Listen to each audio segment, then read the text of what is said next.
Farmer took a forested area, cleared part of it, just like Francis is doing in Africa. That was 4.3% organic matter.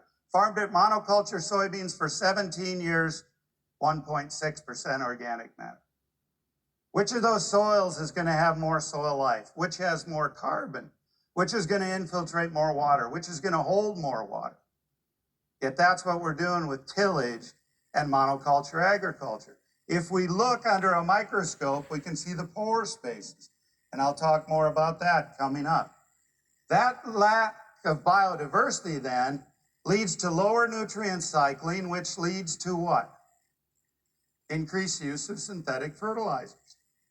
If we're not able to get the production from a naturally functioning ecosystem, we're going to use synthetics in order to boost production. And we can't blame the people back, our forefathers in the 1940s and 50s for using these synthetics, because they saw a significant increase in production by using them. But we have to look at the bigger picture and look at the ecosystem. An increased use of synthetic fertilizer spurs the decline of what? Chris Nichols talked about this, mycorrhizal fungi. We have to have mycorrhizal fungi in the soil for that transfer of nutrients, water, and for the formation of soil aggregates. We have to feed soil biology. We use larger amounts of synthetics, we're going to see a decline in soil biology. I like this photo. That is 20 plus years no-till. Okay? Is no-till the answer?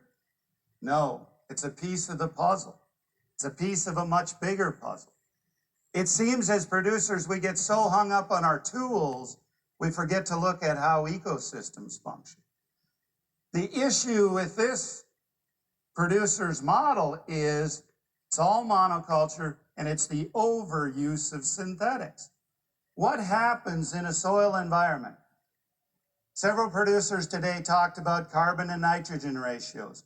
If we use a high amount of synthetic nitrogen, the biology is going to consume that, and then what's going to happen? They're going to have to go looking for carbon, right? Where are they going to find that carbon if they already consumed all the residue on the soil surface? In the soil aggregate, right? They're going after that carbon in the soil aggregate. Pretty soon we get soils that look like that. What's going to be the infiltration rate on those soils? Well under ½ inch an hour. So do we create our own droughts? I think so. ½ inch of rainfall cannot infiltrate.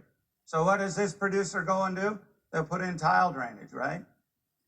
Really, they've destroyed the soil ecosystem. It's all for naught.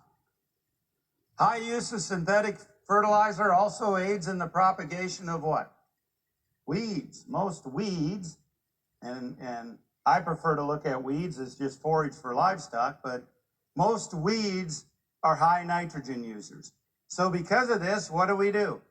Increased number of weeds, we're going to spray herbicides, right? What's the issue with that? We talked about it earlier in the question and answer. The question was asked of Chris. What are the ramifications of some of these herbicides? A lot of the herbicides being used today are chelators. They tie up metals. They bind to metals, right? Metals such as zinc, manganese, magnesium, iron, copper are now unavailable to the growing plant. Okay? Those micronutrients are often needed by the plant to ward off diseases. Because plants then are not able to uptake them, they can't ward off the disease, then we're stuck what? Spraying a fungicide. 20 plus years ago, did we spray many fungicides? No. Did we see much fungal diseases? Not near to the extent we see them today. I work with many producers. This is an everyday protocol for them in their crop production model. We're going to spray a fungicide regardless. Blanket application. Fungicides then are detrimental to what? Soil biology. The same soil biology that drives the nutrient cycle, that can put more profit in our pockets. Because plants are not healthy enough to ward off pests, we do what? We spray a pesticide, right? Because we spray pesticides, we have a decline in insects, particularly the pollinators, and including the pollinators. The very same pollinators that are critical to pollinate our crops. Does this make sense? Are we shooting ourselves in one foot and putting a Band-Aid on the other? I think so. That's the current production model being used today. These pesticides also cause a decline in the predator insects, the very same predator insects that would consume the pest if we had the diverse ecosystem to be a home for those predators. So what effect does the current production model have on our resources? This is Iowa. That's supposed to play, but I guess I'll just go. This is Iowa. This is disturbing, folks. We shouldn't be seeing that in production agriculture today. Last spring, we were putting on a soil health school down in Oklahoma. They closed the interstate down because of blowing soil. It was a hazard. We shouldn't. I'm going to pause just briefly here, ladies and gentlemen. First of all, slight technical malfunction. The phone fell off of its stand there, and so I just grabbed it and whipped it around, and just showing you the last 5-6 minutes. Well, I'll put in the description or something. This is like the continuation of basically the first video you watched. But that is a problem, ladies and gentlemen. That looks like a dust bowl. We've had decades of farming that have led to that. Let's back up. For those predators. So what effect does the current production model have on our resources? This is Iowa. That's supposed to play, but I guess I'll just go. This is Iowa in 2017. Wow. We shouldn't be seeing that in production agriculture. No. Last spring, we were putting on a soil health school down in Oklahoma. They closed the interstate down because of blowing soil. It was a hazard. We shouldn't be seeing this in our country or anywhere around the world. Pause again real quickly. Look at that. April 14th, 1935 in the bottom right. January 12th, 2014 in the top left. Makes you wonder, what have we done? What have we learned in 79 years? Look at this. There's Colorado, 1935 in the lower right, Colorado in 2014. What have we learned? We're seeing this everywhere, and there were several photos by the presenters this morning and this afternoon on that. This photo was taken in Burleigh County. Jay would remember this one. That's a producer's topsoil. He had seeded wheat. We had 3 days of 60-mile-an-hour sustained winds. I'm pointing to the top wire in a 3-wire barbed wire fence there, completely covered in soil. There's his wheat crop. The thickness of a sheet of paper is equivalent to 1 ton of topsoil per acre. How many tons of topsoil did he lose there? And we wonder why we're working with a degraded resource. Those soils end up in our watersheds, and they bring with it the nutrients we apply. That's what we were talking about. If you keep the earth covered with cover crops and good biodiversity, it prevents soil runoff. And it's not that the pesticides and herbicides are necessarily being sprayed into or run off into the creeks.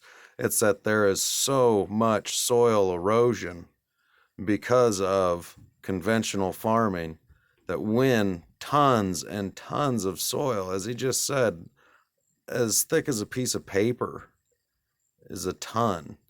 I mean, how per acre?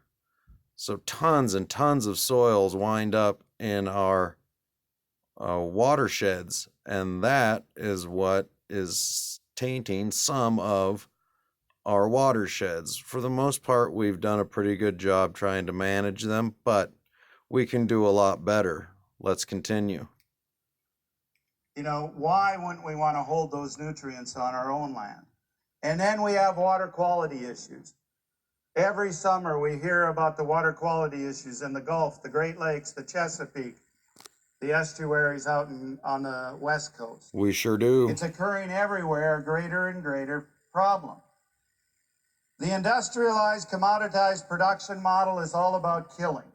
It's about killing weeds, pests, fungus, diversity, our soil, and also our profit. Take a look at this. This is from Stats Canada. It's some information, and it holds true for the United States too. The blue is input cost. The green down there is profit for the producer. The last figures I heard in the United States, the average farmer received 12.6 cents out of every food dollar. Call me greedy, but I want the other 86 cents too. Every day we put at risk our capital, our livelihood, and what do we get in return? We're exporting the wealth off the land. We need to put it back into our pockets where it belongs. As I said, we've been told we need to produce more to feed the world, so we focus on higher yields and higher pounds. But higher and higher yields and pounds only lead to lower prices, and it leads to more farm subsidies. You know, I have a real issue when farmers complain about the $19 trillion deficit, and here we are going to the mailbox to see if we have a check. You know, think about it. That just is not right. But Gabe, we're feeding the world. Really? Current world population, and I just looked this up, 7.2 billion. Any guess how many people we could have fed with the food produced last year? Any guesses? I'm going to say, oh, it's already up there. I was going to try to guess. Sorry. 10.2 billion people. Okay? So you are told every day that you have to produce more and more pounds, more and more bushels to feed the world. And we do it over and over again, but we're kidding ourselves if we think the growing population will cure low commodity prices. It's not going to happen. It's not going to happen at all. Well, he kind of gets into some different topics that are more farm related at this point, but I do, you know, disclaimer. What is the disclaimer? Not all the views, opinions, this, that, and the other of Gabe Brown are reflected by Grow the Farm Up and this, that, and the other. But he does make an interesting point. We did talk in another video called, the trade war video that discussed why there are direct payments to farmers, partially because our commodities used as a geopolitical weapon. And that's another video that you can find on Grow the Farm Up webpage. But this has been a very interesting. I just wanted you guys to check out a little bit of what Gabe had to say. Appreciate you watching a couple of these videos. Stay in tuned, stay in touch, and we'll let you know when those biometric meters show up. Thanks for dealing with the slight technical issue, but as you always know, we're all about the meat and potatoes here at Grow the Farm Up. We're all about the substance. Who cares about editing? This is YouTube. Grow the Farm Up. I'm out.